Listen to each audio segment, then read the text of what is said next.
안녕하세요. 네, 오늘은 고린도 후서 8장을 보겠습니다.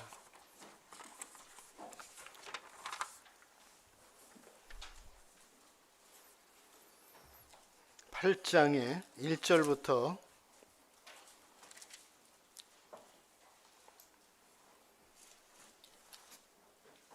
6절까지만 읽도록 하겠습니다. 읽겠습니다. 형제들아, 하나님께서 마게도냐 교회들에게 주신 은혜를 우리가 너에게 알게 하노니 환난의 많은 시련 가운데서 저희 넘치는 기쁨과 극한 가난이 저희로 풍성한 연보를 넘치도록 하게 하였느니라.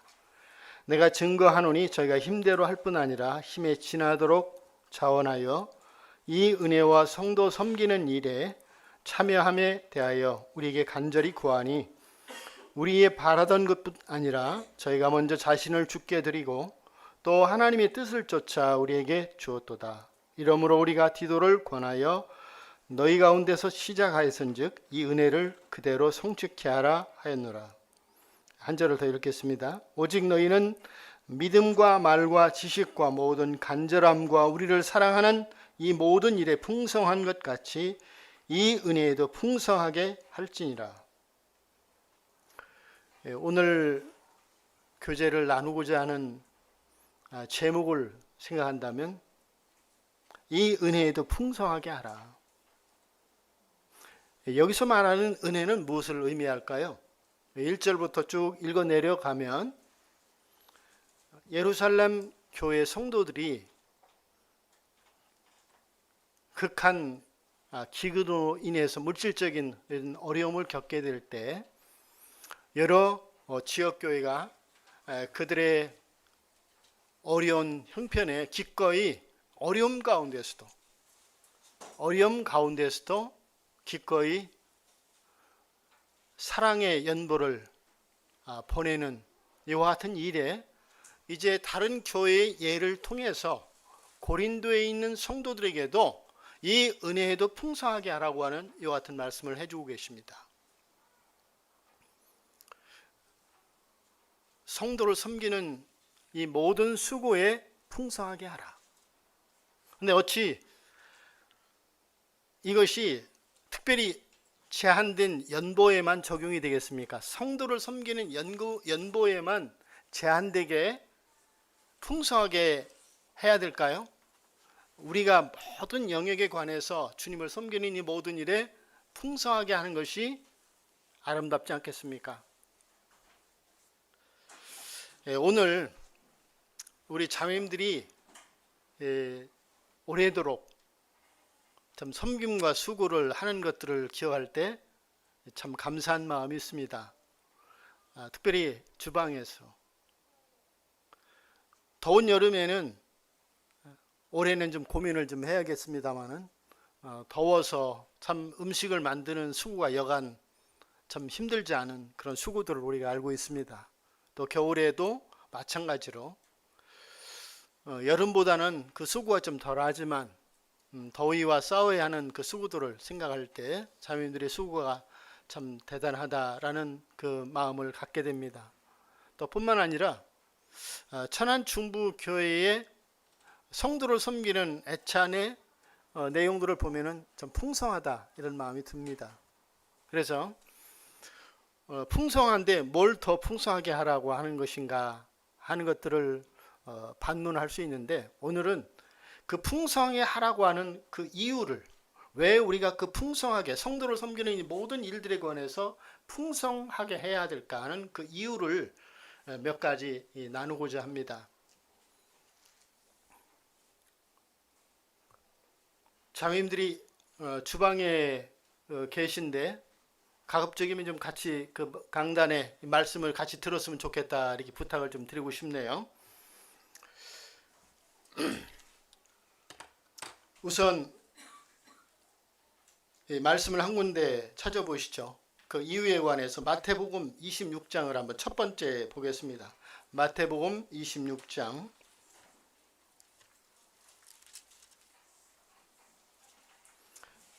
제가 이 마태복음 26장을 좀 찾기 전에 한 말씀을 먼저 좀 찾아보도록 하겠습니다. 혹시 형제자매님들, 우리가 보통 이 점심을 뭐라고 표현하죠? 성도들이 먹는 음식을 애찬이라고 하는 성경의 단어가 어디 나오는지 기억하세요? 딱 성경에 딱 한 번 나옵니다. 그럼 그거부터 먼저 좀 찾아보고 말씀을 드릴게요. 유다서를 한번 보시죠. 유다서는 요한계시록 앞에 있습니다. 12절에 보시면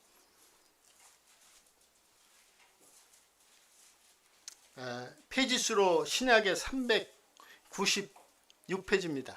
396페이지에 읽어보겠습니다.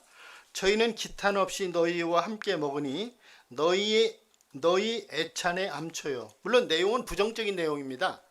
이게 뭐 어떤 말씀들을 하고 있냐면 애찬에 참여하고 있는 어떤 사람들이 있었는데 그 어떤 사람들이냐면 가만히 들어온, 다시 말하면 단번에 주신 믿음의 도를 육체의 교회로 삼는, 나 구원받았으니까 어떻게 살아도 난 천국 가, 이렇게 그 은혜 앞에 순복하는 이런 삶을 통해서 영광을 돌려드려야 함에도 불구하고 오히려 그 은혜를 육체의 귀로 삼는 이 같은 사람들을 성경은 가만히 들어온 사람이라고 이야기를 합니다. 입술로는 고백을 하지만, 그런데 이 사람들이 이 공동체 안에 있는 애찬에 참여하고 있다고 하는 거예요. 물론 그 내용은 부정적이지만 사도행전 2장에 보면은 기쁨과 순전한 마음으로 음식을 먹고, 애찬이라고 하는 단어가 사용되어 있지 않아요. 그런데 유다서에 보면 우리가 성도들이 함께하는 식사를 애찬이라고 기록을 해주고 있습니다. 근데 그것을 다른 번역에는 뭐라고 얘기했을까요? 사랑의 잔치다. 아무리 내용이 풍성하다고 하더라도 그 마음속에 마음으로부터 기쁨과 즐거움을 가지고 사랑을 담지 않는다면 그건 애찬이 될 수가 없어요. 그래서 우리가 어떤 마음의 중심으로 성도를 섬길 것인가, 그래서 그 이유를 생각해 보고자 하는 거죠. 다시 이제 마태복음 26장으로 돌아가 보겠습니다.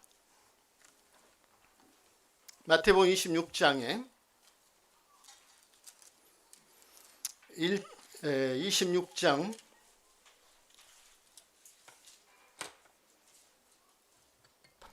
6절부터 한번 몇 절 읽어보겠습니다.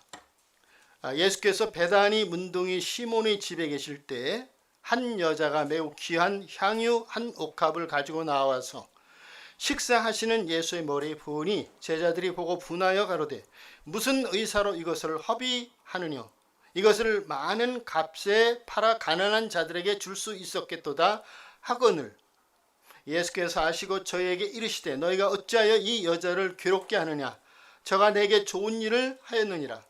가난한 자들은 항상 너희와 함께 있거니와 나는 항상 함께 있지 아니하니라. 이 여자가 내 몸에 향유를 부은 것은 내 장사를 위하여 함이니라. 내가 진실로 너희에게 이르노니 온 천하에 어디서든지 이 복음이 전파되는 곳에는 이 여자의 행한 일도 말하여 저를 기념하리라 하시니라.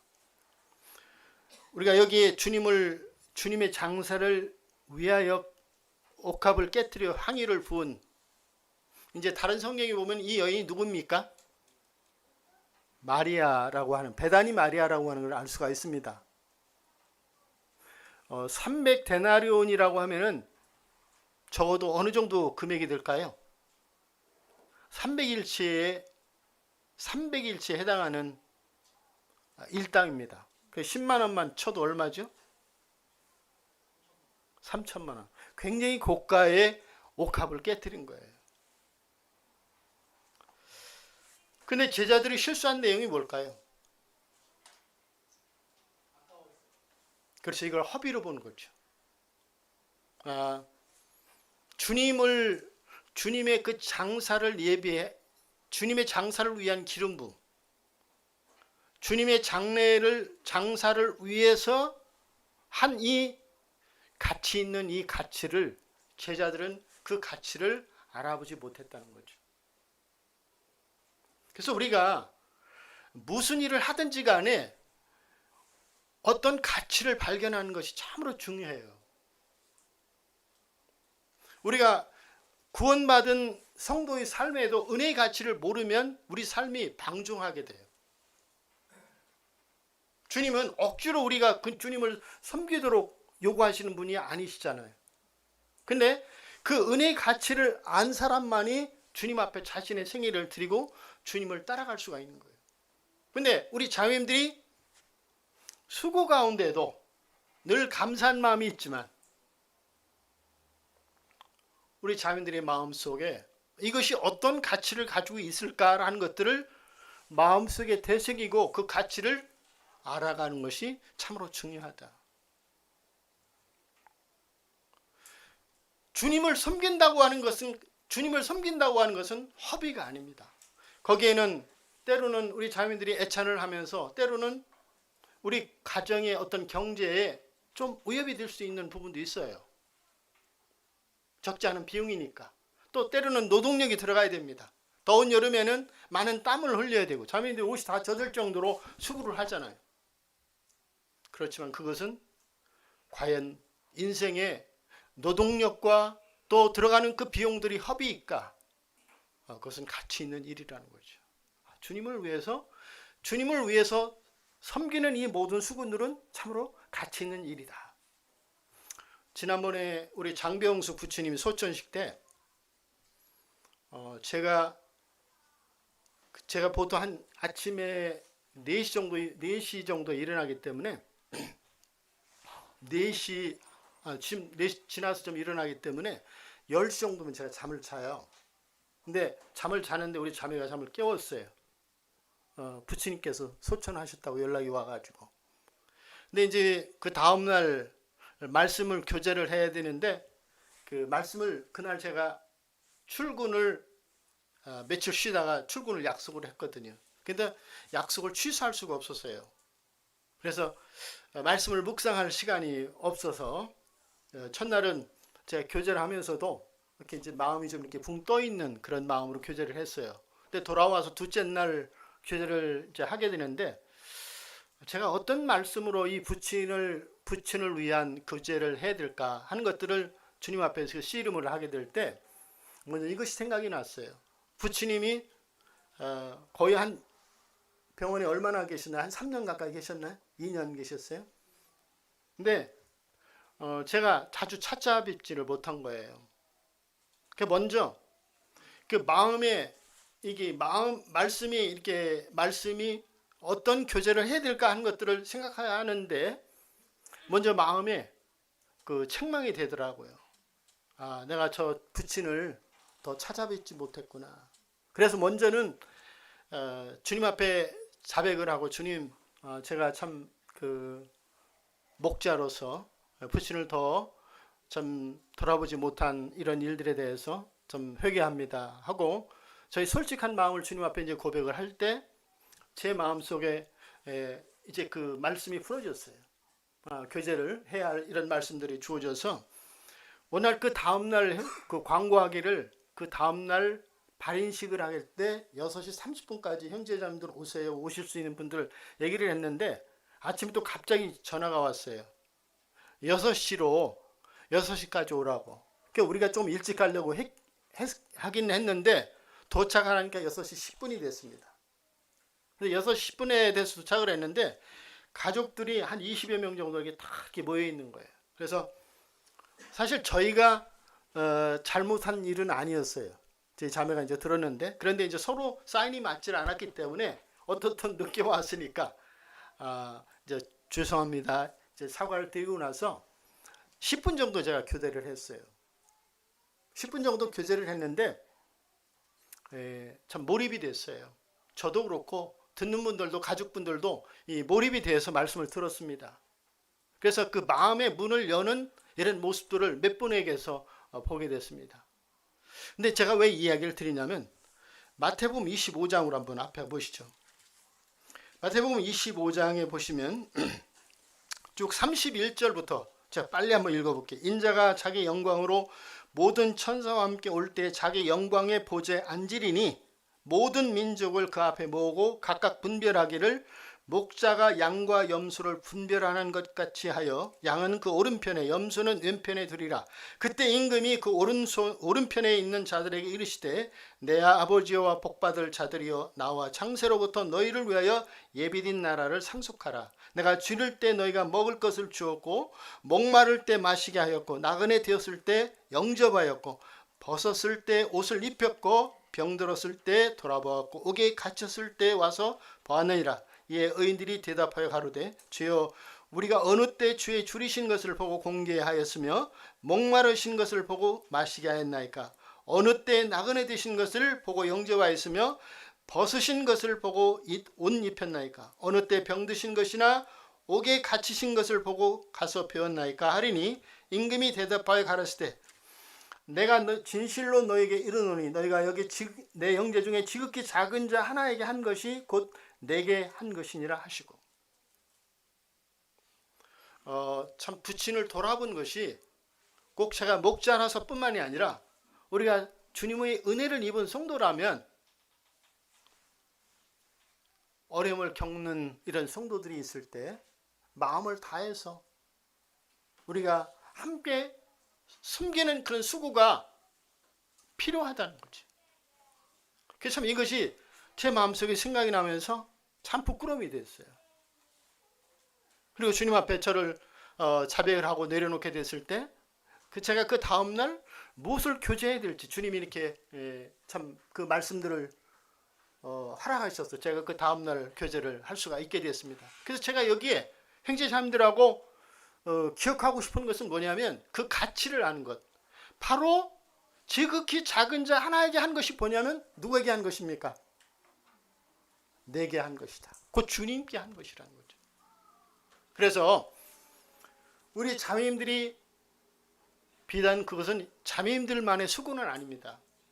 또 형제자매님들이 직장생활을 하면서 또 월급을 받고 그 월급을 통해서 섬기는 일이기 때문에 형제님들의 또 수고도 있습니다. 그래 그 섬기는 그 수고의 가치를 허비가 아니라 바로 주님께서 말씀하신 대로 내게 한 것이라고 하는 참으로 가치 있는 일을 하고 있다고 하는 것을 마음속에 기억해 주시기를 바라는 거죠.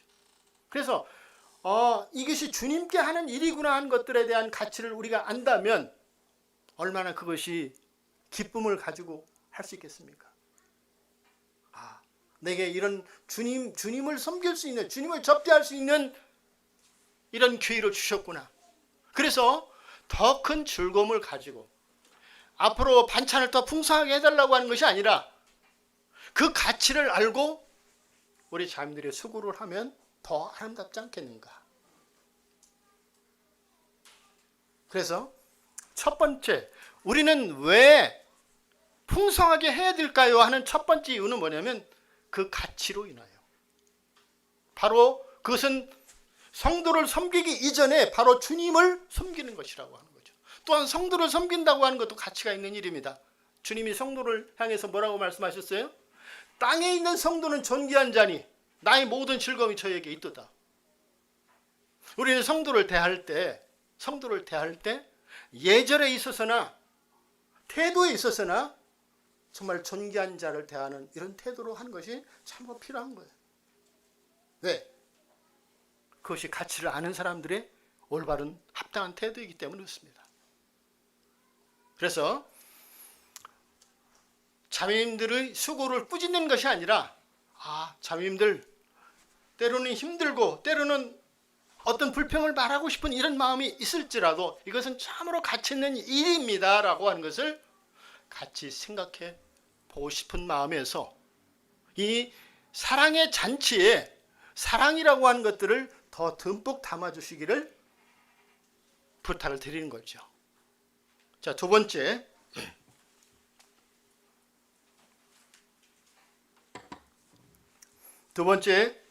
로마서 12장 13절을 한번 보겠습니다. 로마서 12장 13절.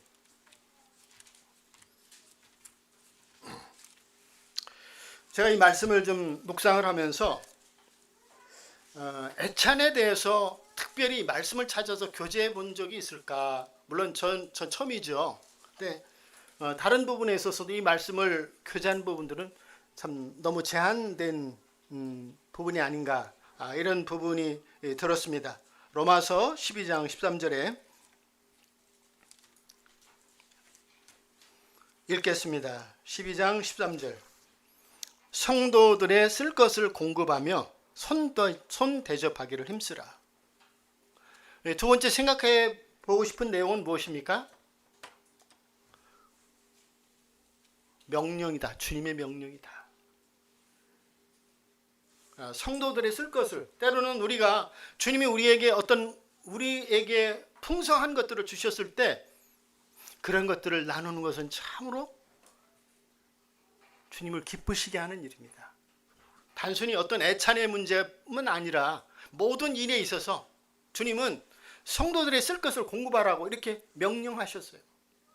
또 뿐만 아니라 손 대접하기를 힘쓰라. 이것은 특별한 어떤 성도들에게만 하시는 것이 아니라 모든 성도에게 주님께서 하신 명령이라는 거죠. 그래서 우리는 서로 힘써 손 대접하기를 힘써야 돼요. 제가 작년에도 헌금에 관해서 말씀을 드렸을 때, 예전에 대구에 있는 그 대명동 모임이 있고 대봉동 모임이 있습니다. 물론 그 대명동 교회를 통해서 또 성서교회와 대구 성서교회가 분가가 됐습니다마는, 거기에 일꾼으로 섬기셨던 이덕만 형제님이 계셨는데, 이덕만 형제님 늘 그런 얘기를 하셨어요. 모임의 성도들에게 그런 가르침을 교훈하셨다고. 형제자매님들, 애찬이 참 힘들지만 우리가 손대접을 해야 되는데, 가정에서 손대접을 하려면 얼마나 힘듭니까? 장소가 안 되죠. 근데 손대접을 어디서 할 수 있습니까? 예배당에서 할 수가 있어요. 예배당에서. 그게 마음가짐이죠. 그러니까 우리 집에서 하기에는 장소가 협소하기 때문에 못한다는 거죠. 그러니까 예배당에서 1년에 얼마나 되나요? 천안중부 성도들이 한 6, 7번 정도 되나요? 그러면 6, 7번 손대접을 하는 거예요. 그러면 정말 힘껏 다 해서 애찬을 준비하는 거예요. 그러니까 중요한 것은 어떤 마음을 가지고 있는 거예요. 여기 요한 3서로 한번 넘어가겠습니다. 요한 3서를 한번 보시죠. 신약성경에 유다서 앞에 요한계시록 앞에 유다서가 있고 그 다음에 요한 3서가 있습니다. 요한 3서에 보면은 세 사람이 나옵니다.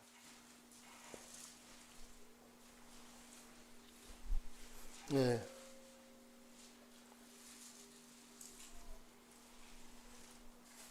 네, 가이오, 그 다음에 디오드레베, 그 다음에 제가 나이가 먹으니까 잘 기억이 한계가 있습니다. 예? 데메드리오.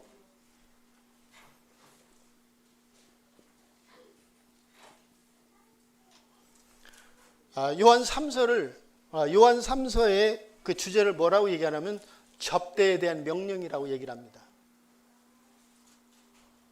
접대는 신약에 구원받은 성도들에 대한 큰 덕목이에요.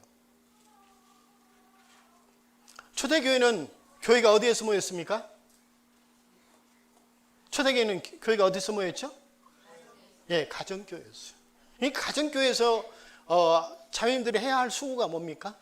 접대죠. 근데 여기에 이 가이오는 잠깐 말씀 읽어볼게요. 5절에 한번 읽어볼게요. 사랑하는 자여, 내가 무엇이든지 형제 곧 나그네 된 자들에게 행하는 것이 신실한 일이니 저희가 교회 앞에서 너희 사랑을 증거하느니라. 내가 하나님께 합당하게 저희를 전송하면 가리로다. 이는 저희가 주의 이름을 위하여 나가서 이방인에게 아무것도 받지 않으니 함이라.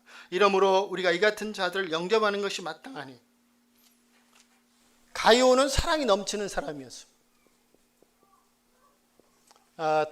구체적으로 얘기하면 사랑의 접대가 넘치는 사람이었어요. 이렇게 순례하는 이런 일꾼들이 올 때마다 가이오는 자신의 가정에서 그들을 접대하기를 힘쓰는 그런 사랑이 넘치는 사람이었습니다. 사랑이라고 하는 것은 수고가 따라요. 정말 사랑이라고 하는 것은 수고와 희생이 함께 가지 않는 사랑은 말로만 하는 사랑이 되는 거예요. 근데 여기 데메드리오는 어떤 사람인가요? 먼저 한번 데메드리오를 읽어보죠. 11절에 사랑하는 자여 악한 것을 본받지 말고 선한 것을 본받으라. 선을 행하는 자는 하나님께 속하고 악을 행하는 자는 하나님을 배웁지 못하였느니라. 데메드리오는 무사람에게도 진리에게도 증거를 받았으며 그는 신실한 사람이라고 하는 것이 증거가 됐다는 거예요. 여기에 데메드리오는 신실한 사람. 근데 디오드레베는 어떤 사람이었는가요? 예, 첫 번째 으뜸이 되기를 좋아하는. 성경에서 세상에서는 속된 표현으로 잘난 체 하는 사람이 으뜸이 돼요. 그런데 성경에서는 으뜸이 되는 사람이 어떤 사람입니까? 말없이 섬김을 실천하는 사람이 으뜸이 되는 거예요. 그런데 디오드레베는 으뜸이 되기를 좋아했어요. 그 다음에 또 어떤 것이 나와 있습니까? 그 다음 절에 보면은 접대치도 아니에요. 그 다음에 자신도 섬기지 않을 뿐더러 섬기는 사람을 막는 거예요. 섬기지 못하도록. 자신이 못하면 가만히 있어야 되는데 자신도 안 하고 다른 사람도 섬기지 못하도록 하는 이와 같은 일을 하는 사람이 바로 디오드레베라고 하는 것을 말씀해 주고 있어요. 그래서 우리는 이 요한 3서를 통해서 하나님이 접대에 대한 명령을 하고 계신데 이 세 사람을 통해서 우리가 어떤 사람으로서 은혜를 입은 자로서 교회 안에서 어떤 사람으로서 성도의 도리 가운데 서야 될 것인가 하는 것을 교훈해 주고 계시다는 거죠. 자, 그 다음에 로마서 16장을 한번 보시죠. 이 두 번째 접대에 대한 명령에 대해서 계속 이어지는 그 교훈인데요. 로마서 16장에 보시면 여기 여러 부류의 성도들이 나옵니다. 히브리서 11장은 우리가 뭐라고 얘기하느냐면 믿음의 전시관이라고 얘기를 해요. 많은 믿음의 용사들이 나와 있습니다. 그런데 로마서 16장에는 누구의 이름들이 기록이 되어 있습니까? 제가 좀 불러드려 볼게요. 그냥 이름이 기록된 성도들이 있습니다. 그 다음에 12절을 한번 보시죠. 16장 12절에 보시면 주 안에서 수고한 드루베나와 드루보사에게 문안하라. 그렇죠? 그 다음 절에 보면 세 번째 보면은 많이 수고한 주 안에서 많이 수고하고 사랑하는 버시에게 문안하라. 수고하는 것하고 많이 수고하는 것하고는 다르죠. 그렇죠? 그 다음에 4절을 한번 보시죠. 저희는 내 목숨을 위하여 자기의 목이라도 내어 놓았나니 나뿐 아니라 이방인의 모든 교회도 저에게 감사하니라. 네, 모든 성도들이 다 이와 같이 주님을 섬겨간다면 교회가 부흥되지 않을 수가 없습니다. 그러나 믿음의 분량이 다 동일하지 않기 때문에 정도 차이가 있을 수가 있죠. 양육을 받아야 할 성도들이 있는가 하면은 그러나 그 은혜를 깨닫고 수고하는 성도들이 있습니다. 또 은혜의 가치를 더 크게 보기 때문에 많이 수고하는 사람도 있어요.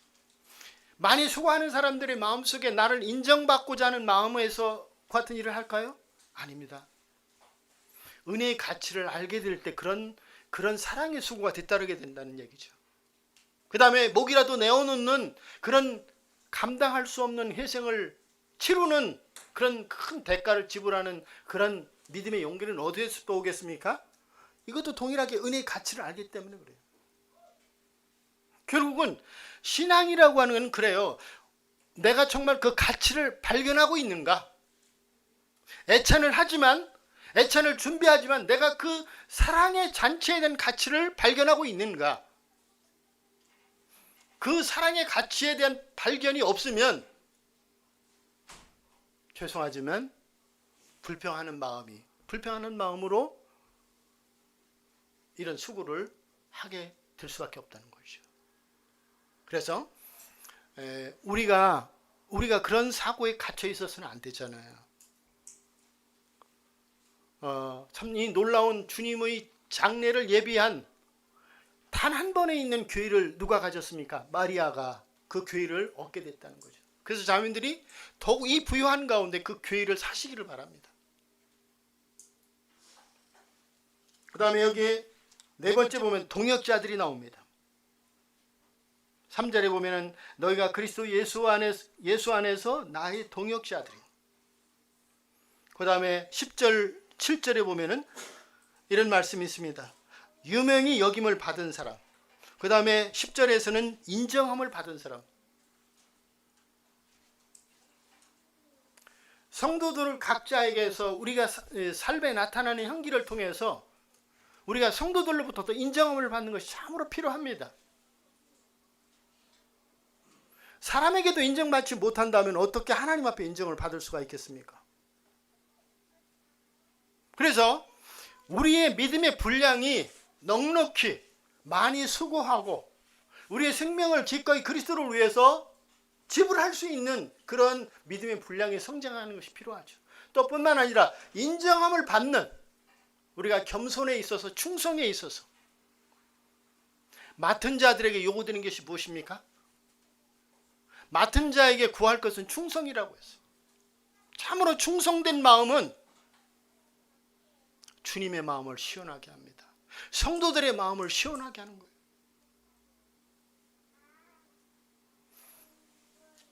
그래서 두 번째, 우리는 왜 풍성히 해야 될까요? 이 은혜를 풍성하게 하라. 단순히 연보에만 국한되는 것이 아니라 우리가 주님을 섬기고 성도를 섬기는 이 모든 영역에 있어서 우리는 풍성하게 해야 되는데 왜 풍성하게 해야 될까 하는 첫 번째 이유가 말씀드린 대로 그 가치를 인하여. 두 번째는 명령이라고 하는 거죠. 그 다음에 세 번째, 사도행전 16장을 보겠습니다. 사도행전 16장.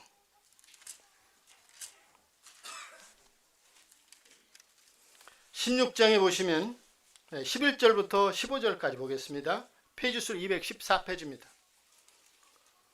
드로아에서 배로 떠나 사모드라게로 직행하여 이튿날 네아폴리로 가고 거기서 빌립보에 이르니 이는 마게도냐 지경 첫성이요 또 로마의 식민지라. 이 성에서 수일을 유하다가 안식일에 우리가 기도처가 있는가 하여 문 밖 강가에 나가 거기서 앉아서 모인 여자들에게 말하더니 두아디라 성의 자주 장사로서 하나님을 공경하는 루디아라고 하는 한 여자가 들었는데 주께서 그 마음을 열어 바울의 말을 청종하게 하신지라.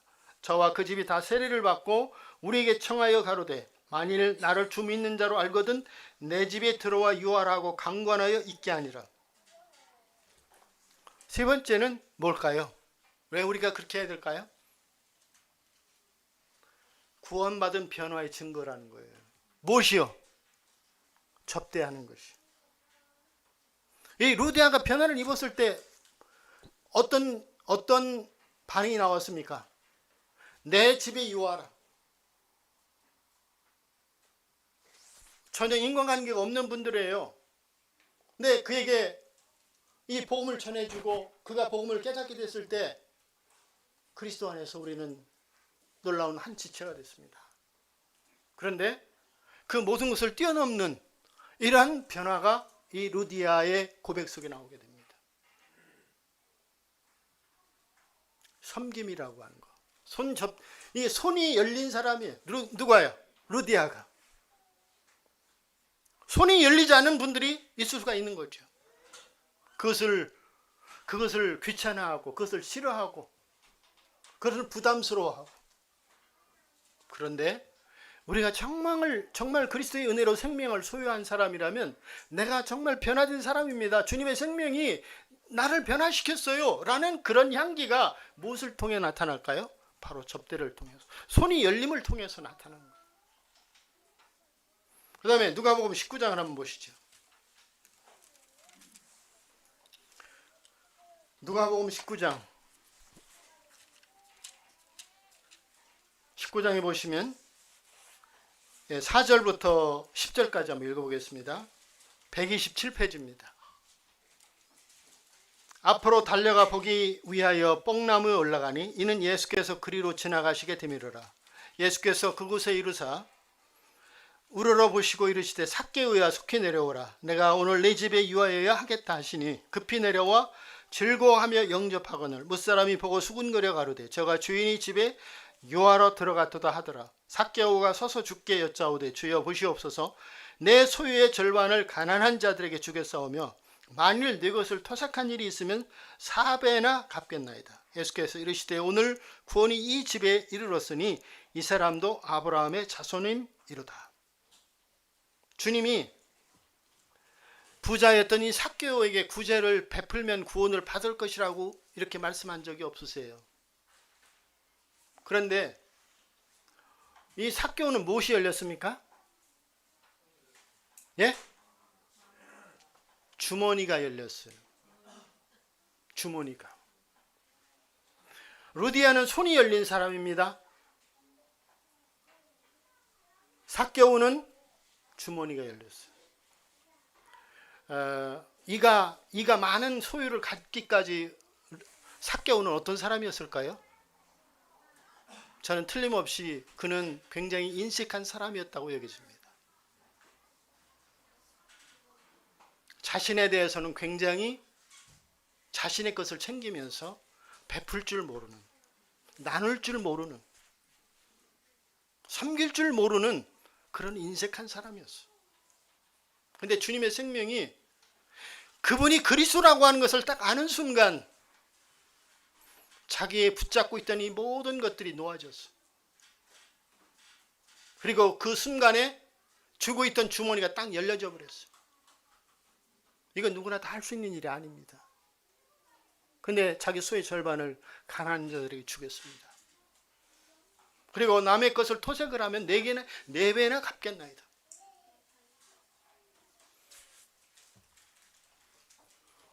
이것이 손이 열리고 주머니가 열린 것이 바로 구원받은 삶의 변화의 증거들이에요.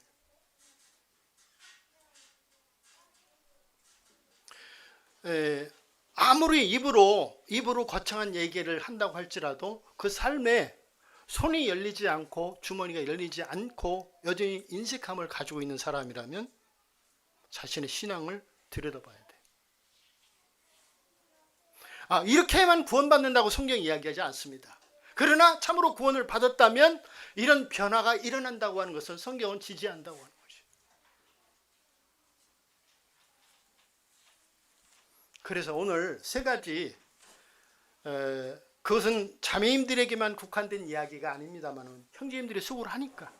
그러나 자매님들은 더 큰 거기에 노동력을 함께 더 담아야 돼요. 우리 자매님들이 참 잘하고 있습니다. 또 풍성합니다. 그런데 그 풍성한 은혜에 무엇을 더 풍성하게 하라고 하냐? 그것이 아니라 왜 우리는 풍성하게 해야 되는가 하는 그 이유, 왜라고 하는 그 이유에 관해서 3가지를 오늘 말씀드렸습니다. 첫 번째, 가치를 알라. 두 번째, 주님의 명령이다. 세 번째는 주님의 변화, 주님 앞에 사랑의 은혜를 입은 증거라는 거죠. 고린도후서로 가겠습니다. 고린도후서 9장